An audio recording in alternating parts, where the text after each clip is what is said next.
أنا سامح قدوس.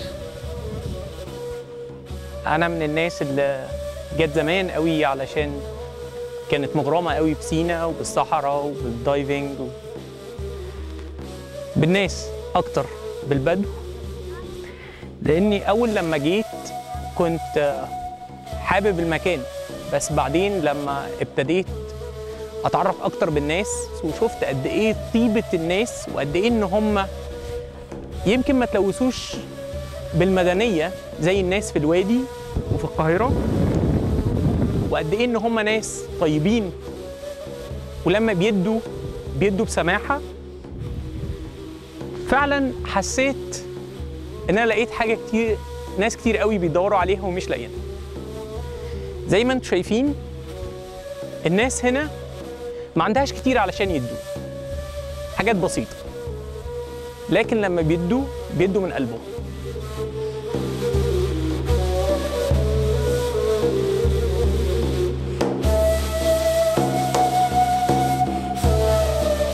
مين عايز حلاوة؟ جو ربيع، كيف حالك؟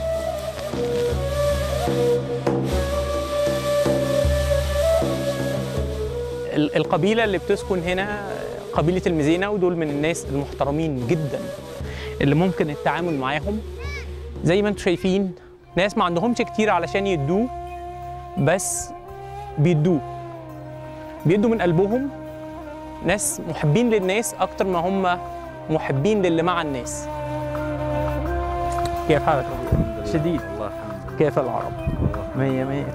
ربيع ابن رحمة الشيخ صباح كان من الناس الطيبين جدا الله يرحمه، اللي كان ساكن هنا في النواميس.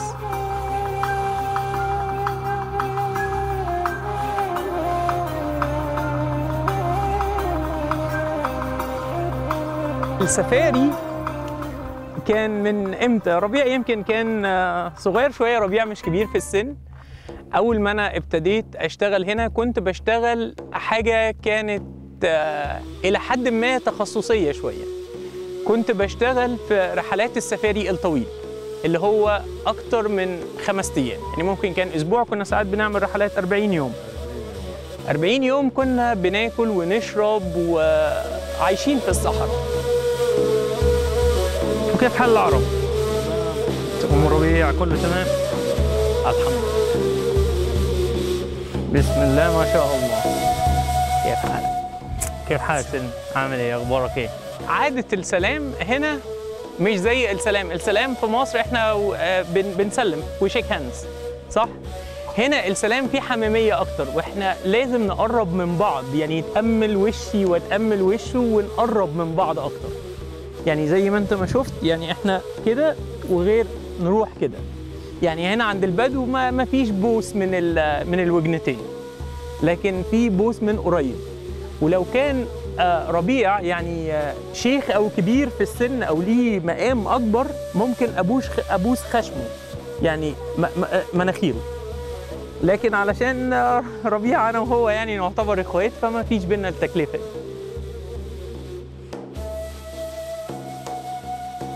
خضير جوا خضير. مرحبا. كيف حالك؟ خضير عامل ايه؟ شديد؟ يا مرحبا. وين شايك يا راجل؟ وفين قهوتك؟ الشاي والقهوة وكله. يا ولد هات الشاي. وانت ايه حلالك وين؟ حلالي والله في الربيع. الدنيا ربعت ها؟ لبان خير الله سمن. الحمد لله. الحمد لله. الحمد لله. حلوة صراحة، ربيع الدنيا خير. خلاص في الزوارة يبقى كده خلاص لينا عندك جدي ها؟ ليك الجد عندي. ليه ما حدش مشي السبق منكم؟ ليه ما مشيتش السبق انت؟ أنا؟ رحت الزلقة؟ رحت. بالليل رحت. ما رحت، ليه ما رحت؟ عشان ما عربية يا راجل.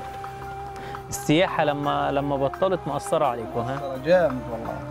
هذا شغلتنا والله. أكتر حاجة بتحببني في مروح الزلقة بس إن إحنا لما بنروح بنفتكر رحمة عنيز الله يرحمه. الله يرحمه. الله يرحمه ويحسن إليه. يعني شاعر كبير ها؟ مرة بيقول في بيت كان بيقول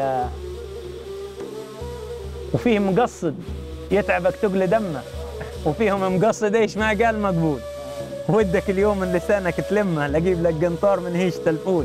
تعرف انا كنت في الاردن ولقيت العربيات اللي هي اللي بتبيع زي اللي بيجوا هنا العرايشيه اللي بيبيعوا، معاهم كلهم قصير عنيز.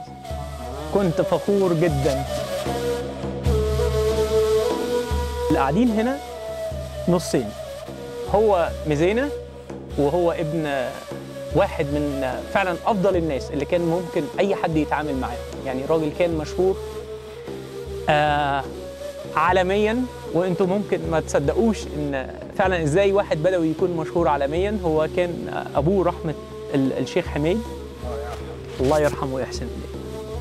كان الشيخ كان زي وزير الاقتصاد بتاع البدو، كان هو الشيخ اللي مسيطر على الجمال وعلى شغل السياحة هنا في كل المنطقة بتاعة جنوب سيناء. كان أي حد من الخواجات يجي علشان يأجر جمال كان هو اللي بيجهز له للرحلة الأكل والشرب والمية. فكان كل الناس في ألمانيا وفي سويسرا وفرنسا في كل حتة في العالم كانوا يقدروا جدا جدا الشيخ حميد.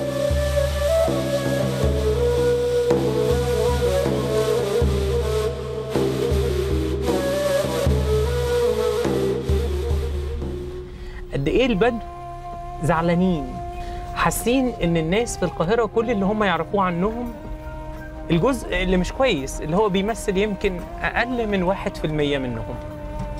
الناس اللي بيشتغلوا في التجارات الممنوعه وفي الحاجات دي.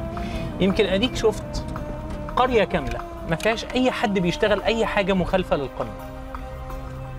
كلهم زي ما انت شايف بيرعوا حلال، يعملوا لبن، عفيج، ينشفوا تمر.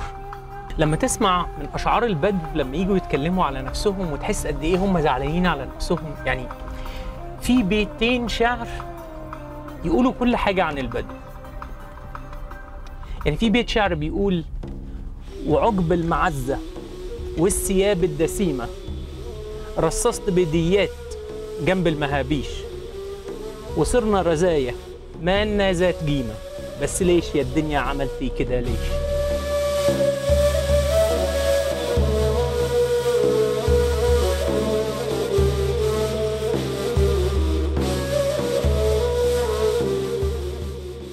لما عشت أكتر في الصحراء عرفت قد إيه الصحراء وقد إيه الرعي وقد إيه السكون ممكن تخلق عندك جواك حاجات كتير ممكن ما تشوفهاش لو أنت عايش في المدينة، لو أنت عايش وسط الناس. التأمل بيخليك تدور جواك قبل ما تدور في الناس، ولو أنت دورت جواك هتشوف الخير وتشوف الشر. أكيد هتحاول تتجنب الشر على قد ما تقدر، وأكيد هتحاول تنمي الخير اللي جواك على قد ما تقدر. ودي كانت أكتر حاجة اتعلمتها يمكن من البدو، من البساطة في العيشة. مفيش بدوي بيحلم إن هو يبقى عنده عربية معرفش بكام، مفيش حد طبعا ليهم أحلام، بس أحلام بسيطة لأن أحلامهم في لقمة العيش. لازم كل واحد يبقى ميقن إن لما بيمشي في أرض سيناء لازم يكون عنده عرفان كبير قوي بالجميل لكل واحد ضحى علشان الأرض دي تفضل تحت العلم المصري.